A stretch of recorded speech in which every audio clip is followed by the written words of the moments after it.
Because of course church is for people who believe in God. Who else is it for? It's also for people who don't. For people with questions. For people working out what they believe right here, right now, this Sunday morning. If that's where you are, I want you to know you are not alone.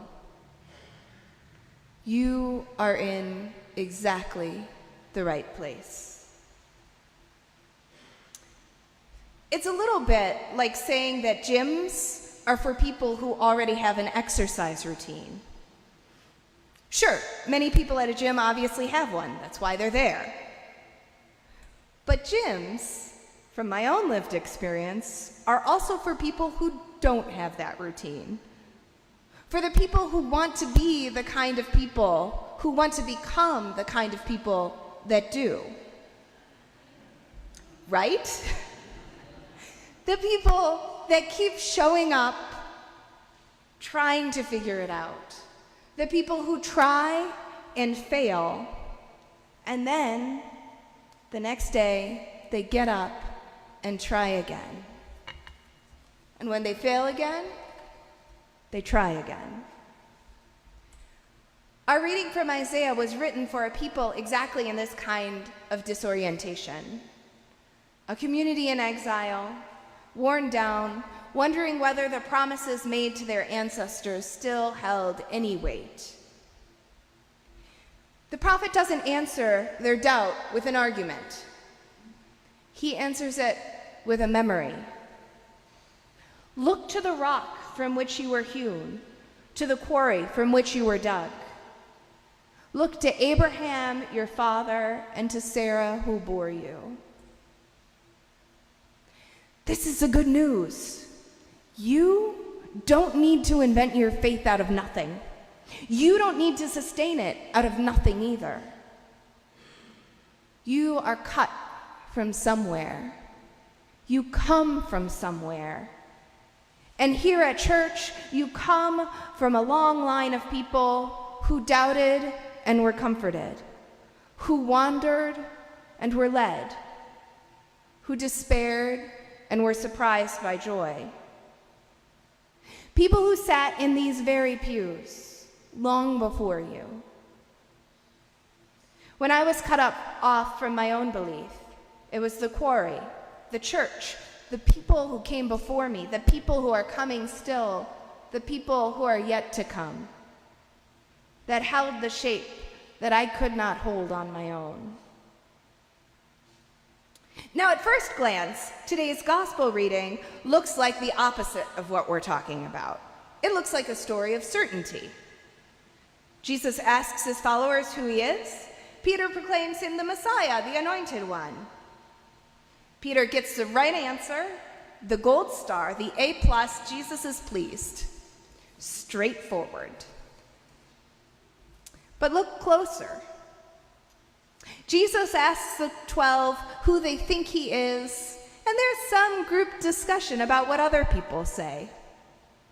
In the end, as Jesus prods them into deeper conversation with one another, it is 1 out of 12. Which, I'm not good with math, but I know that's less than 10%. So, much fewer than the minority had it figured out, had the right answer. The disciples didn't follow Jesus because they had it figured out. Now let me be clear. They would figure a lot of things out. They would go on to do extraordinary things for the sake of the gospel. They followed Jesus with courage and conviction and bravery. But they figured it out together, following Jesus in community over time. And they made mistakes. Even Peter, who looks like the star pupil here, doesn't have it fully figured out. The text is abundantly clear that his answer did not come from his own great idea or his insight. It was nothing less than divine revelation that was given to him. It was a gift. And here's the part I love about Peter. He no sooner gets it right than he gets it wrong again. The gospel story continues in the text that we didn't read this morning, but the next part of the story, immediately Jesus begins to tell his disciples he must go to Jerusalem, suffer, and die. Peter takes him aside and rebukes him, saying, "God forbid it, Lord. This must never happen to you." Jesus has divine revelation of Jesus' messianic identity.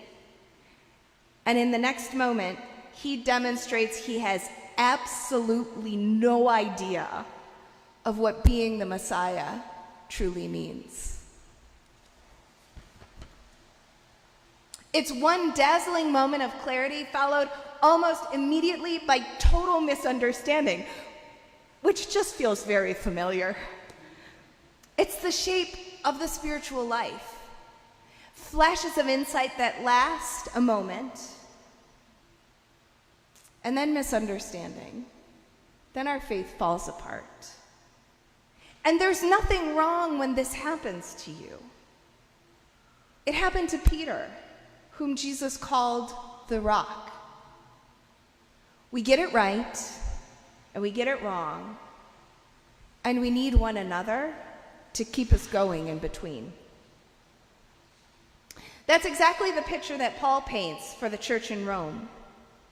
He urges them not to be conformed to the world, but to be transformed by the renewing of their minds.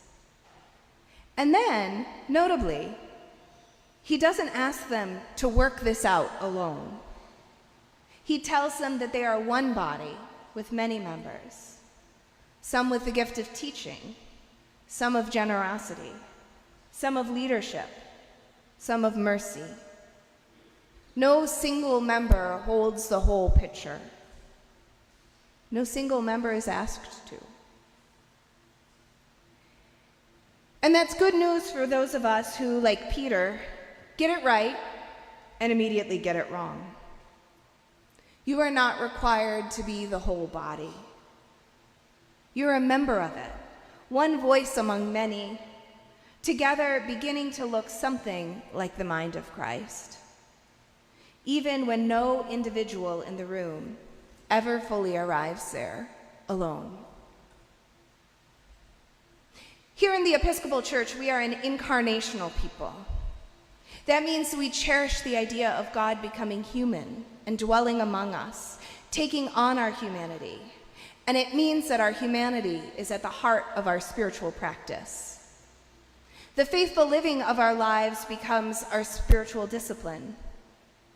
Packing lunches for our kids, sending them off to college, going to college, sitting with our parents in doctors' waiting rooms, volunteering for a cause that matters, praying for God's direction and where to go next, taking a hot meal to a bereaved neighbor, one breath taken before responding in anger, writing that passive-aggressive email and leaving it unsent. Because this spirituality is incarnational, it's also messy, like our lives. What's right isn't always 100% clear. The noise from sirens and the outside world gets into our heads, makes it hard to see and hear the way.